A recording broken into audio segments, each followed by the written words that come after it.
So now we are about to discuss about the emergency.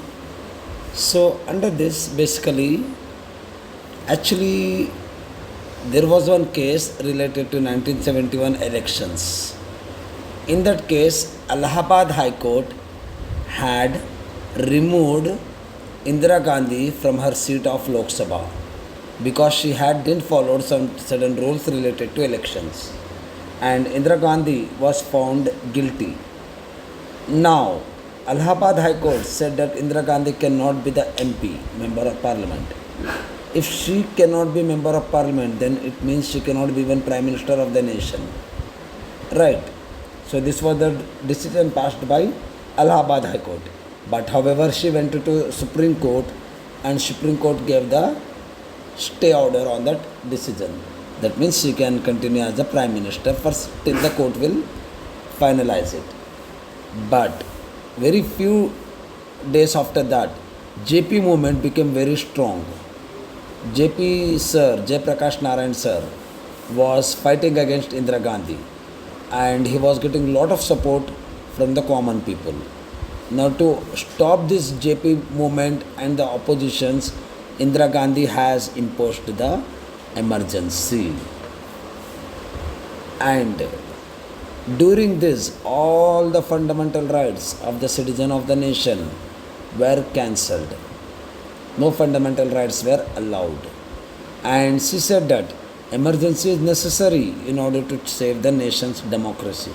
She gave these excuses. And she said emergency was necessary in order to control the social and economical transformation of the nation. And emergency is necessary to bring the national integrity together, means to protect the nation from breaking down into many pieces. So Indira Gandhi tried to explain the reason behind, tried to justify the emergency, right? But with emergency import, democracy was put on the hold.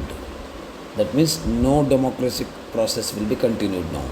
No elections, nothing, as long as emergency will be going on. Now nobody knows when the elections will be back, right?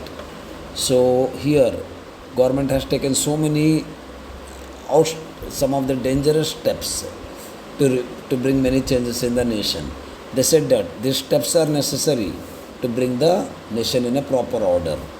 Now the steps were like this: fundamental rights suspended, and anybody can be arrested without any mistake, and they won't even be taken to the court.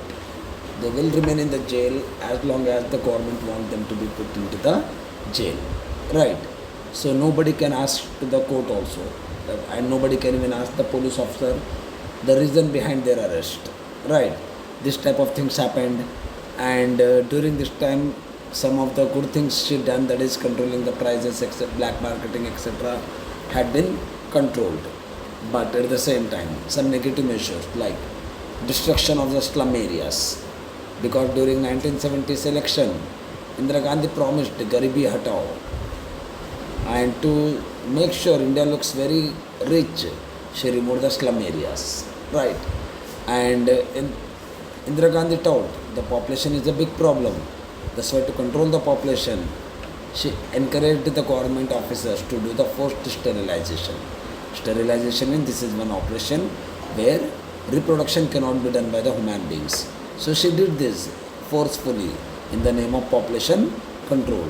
So removal of slum area, forced sterilization made her very unpopular, and she became the villain of the nation.